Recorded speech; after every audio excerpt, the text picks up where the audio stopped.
गुरु के लिए समर्पित रहता है। कैसे गुरु शिष्य को उच्च बना देते हैं और वह शिष्य ऊंचाइयों पर पहुंचता चला जाता है। तो 2 वर्ष का स्वाध्याय भी इतना नहीं सिखा सकता जितना कि 1 मिनट की गुरु उपासना सिखा देती है।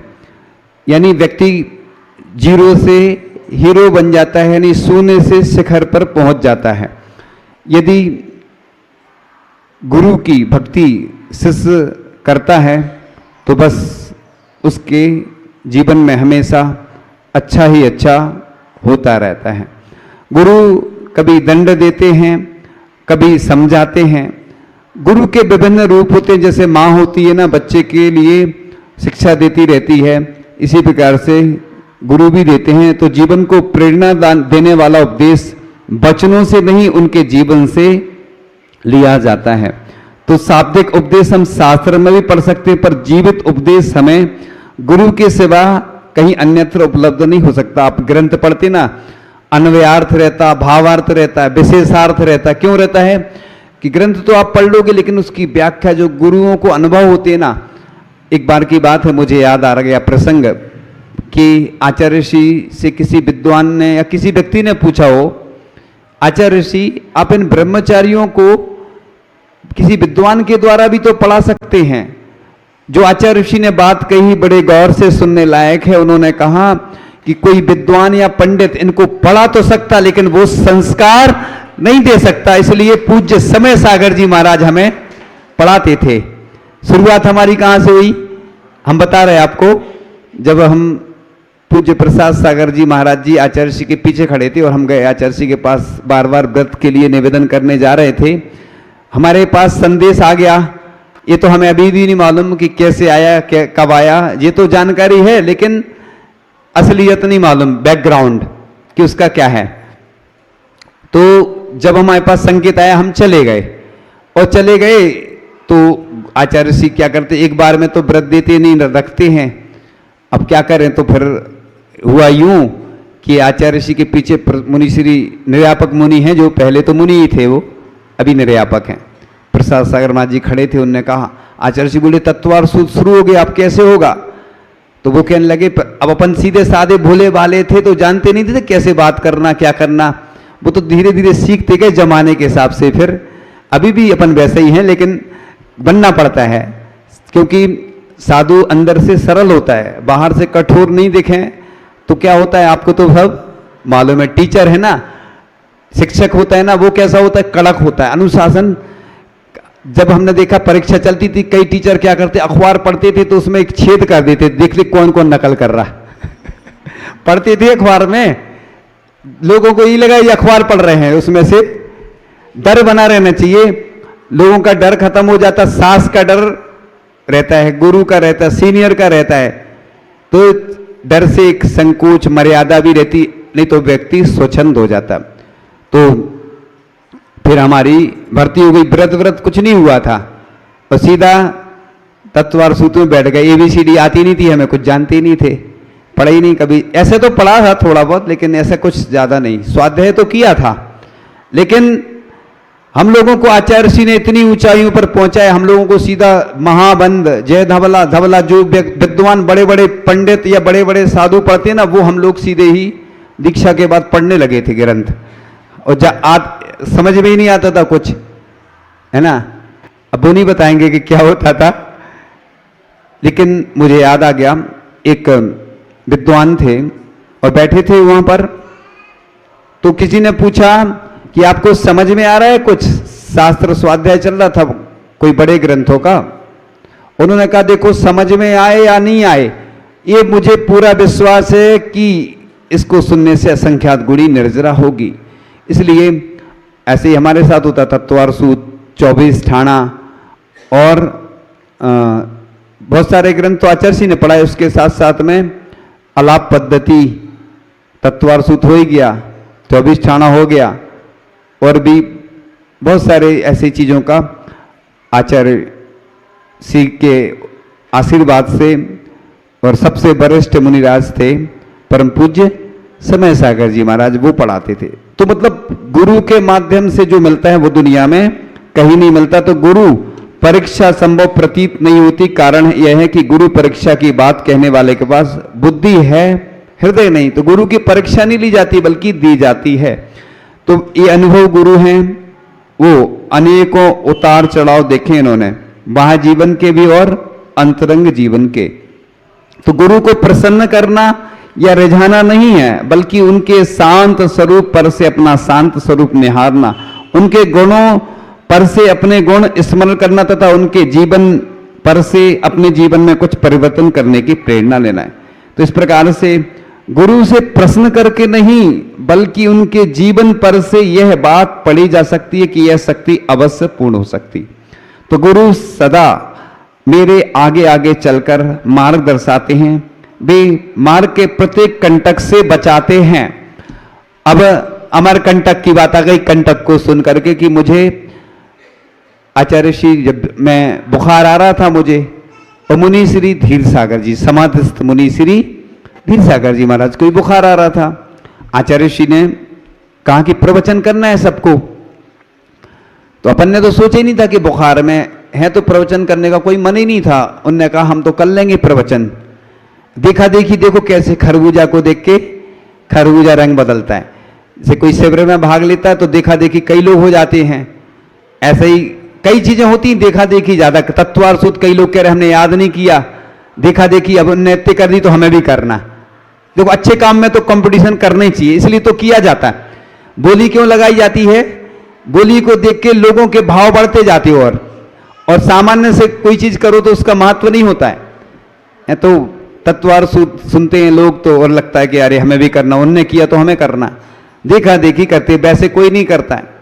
तो बस बात चल रही थी कि आचार्य श्री ने जैसे ही कहा तो उन्होंने कहा हम प्रवचन करेंगे, तो हमने कहा हम भी करेंगे प्रवचन। अब देखो हमारी दुनिया की सबसे कठिन परीक्षा, यानी जिंदगी की सबसे कठिन परीक्षा बुखार है, और बुखार में प्रवचन करना, और जानते वानते कुछ है नहीं। अब देखो कैसा प्रवचन होता है कि सब कुछ याद था, तैयारी से गए, पूरी परीक्षा में जाते स्टूडेंट। ये पूरे दुनिया के लिए हमारा संदेश है कि बच्चों को ऐसा सिखाओ, डरना नहीं। क्या है, बच्चे घबरा जाते, हमसे भी घबराते लोग। कैसे घबराते? जैसे एक आहार देते समय घबराते, नए नए लोग रहते, पुराने तो घबराते ही, वो हमें घबरा देते पुराने तो। क्योंकि आचार्य श्री एक बार एक महाराज जी ने अंतराय कर दिया, तो आचार्य श्री को बताया कि एक ब्रह्मचारिणी जिद कर रही थी। आचार्य श्री ने पूछा उसका कौन थी वो? नाम भी बता दिया। आप, हम नहीं बताएंगे नाम लेकिन आपको, क्योंकि हमें भी नहीं मालूम, ध्यान नहीं है। नहीं बहुत दिन हो गए तो हमें याद नहीं है, देखो याद नहीं है, लेकिन इतना याद है प्रसंग।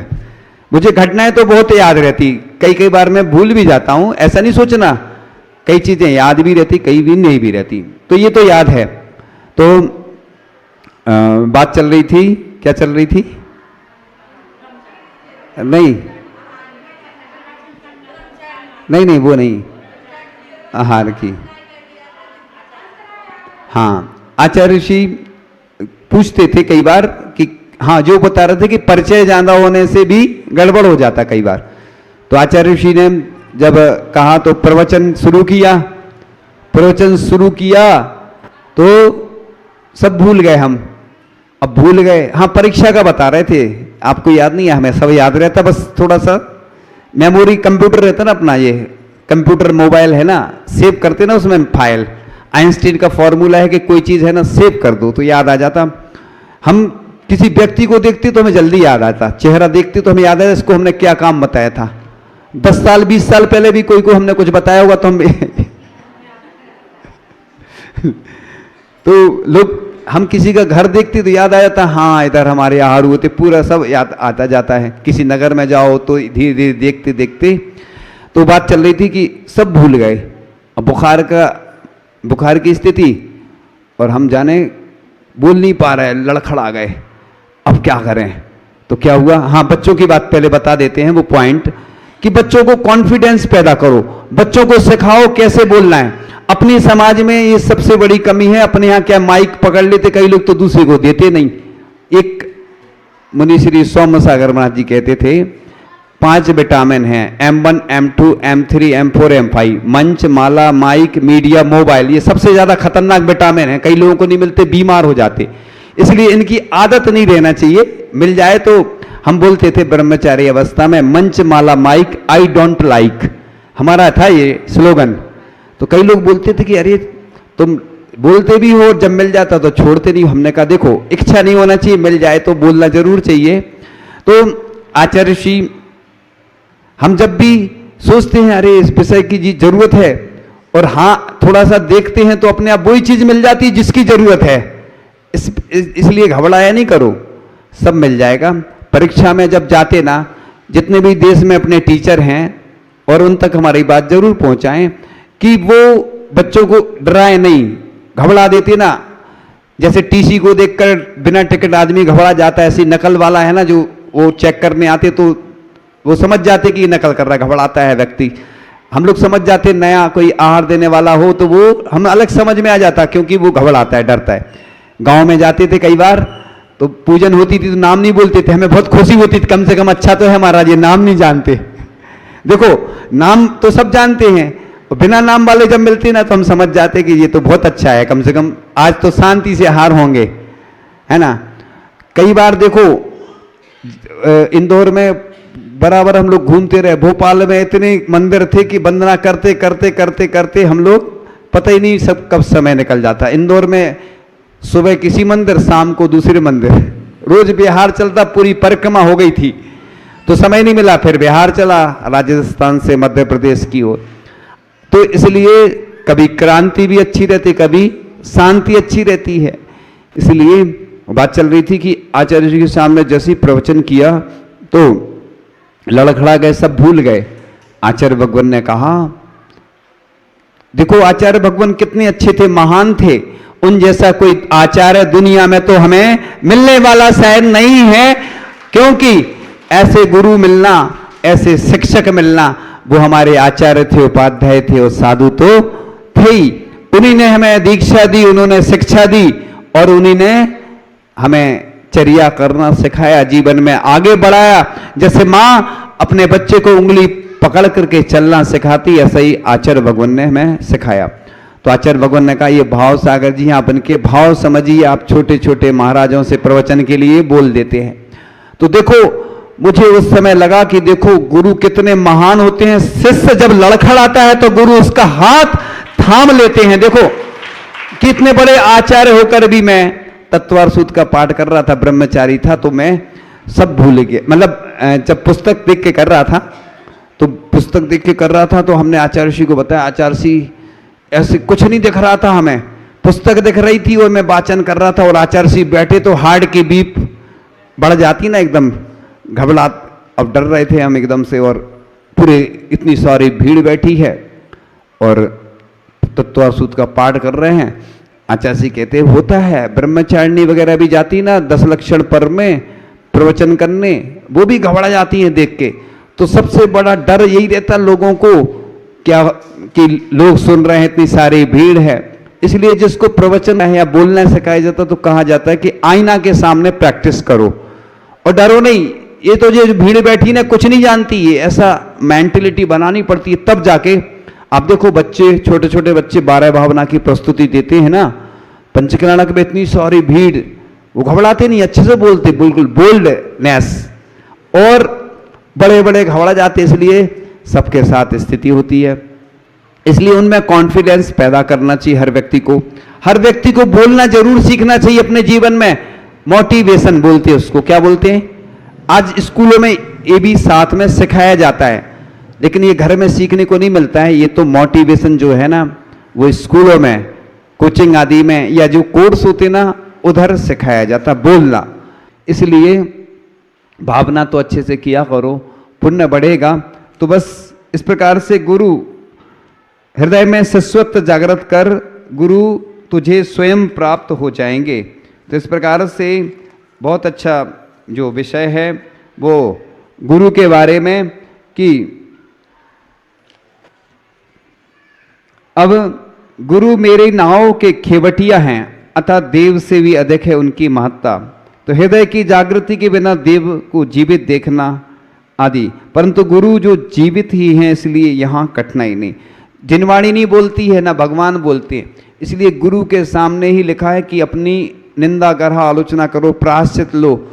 इसलिए तो अपने यहाँ जैन दर्शन में बड़ा महत्व है, क्योंकि गुरु जानते हैं, जैसे डॉक्टर को दिखाते हैं, नाड़ी देखता है ना, वो बता देता है। आजकल तो क्या है, लोग जांच कराते हैं, जांच का तो कोई भरोसा नहीं, लेकिन नाड़ी वैद्य पूरा बता देता है, बिल्कुल नाड़ी पकड़ के, आप कुछ नहीं बताना उसको, वो तो पूरा बता देगा। इसलिए नाड़ी वैद्यों पर आचार्य ऋषि भरोसा करते थे, और हमें भी नाड़ी वैद्य पर ही भरोसा रहता है। इसी प्रकार से गुरु 4 शिष्य हैं, चारों के द्वारा एक ही गलती हुई है तो वो अलग अलग प्रायश्चित देते थे आचार्य भगवान, क्योंकि किसकी कैसी शक्ति है उसके अनुसार प्रायश्चित दिया जाता है। इसलिए अपन को अपनी निंदा करहा, आलोचना करके गुरु से ही प्रायश्चित लेना चाहिए, जो योग्य गुरु होते हैं। तो इस प्रकार से वास्तव में हृदय लोक में शिष्यत्व का उदय हुए बिना गुरु प्राप्ति संभव नहीं। इसलिए हृदय में शिष्यत्व जागृत करे, गुरु तुझे स्वयं प्राप्त हो जाएंगे। इसलिए हृदय में भले ही आज आचार्य भगवान हमारे बीच में नहीं है, लेकिन जैसे ही आचार्य भक्ति करते हैं, जब भी उनकी जयकारा लगाते हैं, जय बोलते हैं, तो बस लगता है कि आचार्य भगवान आज भी हमारे हृदय में जीवित हैं, हमारे हृदय रूपी फ्रेम में आज भी वो जीवित हैं। इसलिए अब आगे तो वह मां की तरह स्वयं कष्ट झेलते हैं अनेकों, परंतु मुझे कष्ट नहीं होने देते हैं तनिक भी। कितना विशाल तथा उदय है उनका हृदय, तभी सभी को समान देखने वाले हैं। तो कहां से लाऊं शब्द इनका स्तुवन करने के लिए। इसलिए आपको पूजन आदि नहीं भी आती है ना, गाना, तो चिंता नहीं किया करो, पद्य में भी अगर पूजन कर लेते हैं वो भी पूजन है। क्योंकि गाने में जैसे हम लोग भी स्वयंभू स्तोत्र पढ़ते हैं, भक्तांबर स्तोत्र पढ़ते हैं, तो वो लय में इसलिए लिखा है कि उसमें जो छंद के हिसाब से लय बन जाती है और अच्छा भी लगता है, वो स्तुति का एक नियम होता है।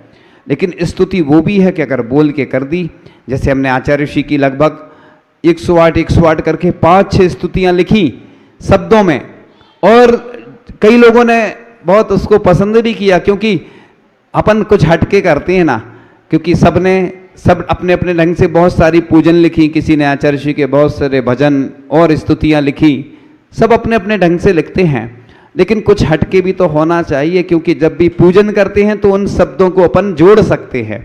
जब भी प्रवचन में, कई अन्य माध्यम में कभी ऐसे प्रसंग आते हैं तो उनको जोड़कर पढ़ सकते हैं। तो इस प्रकार से आचार्य भगवान, तो गुरु की महिमा वर्णनी न जाए, गुरु नाम जपो मन वचन काय, ऐसा बोलते हैं। तो गुरु का संबंध, गुरु शिष्य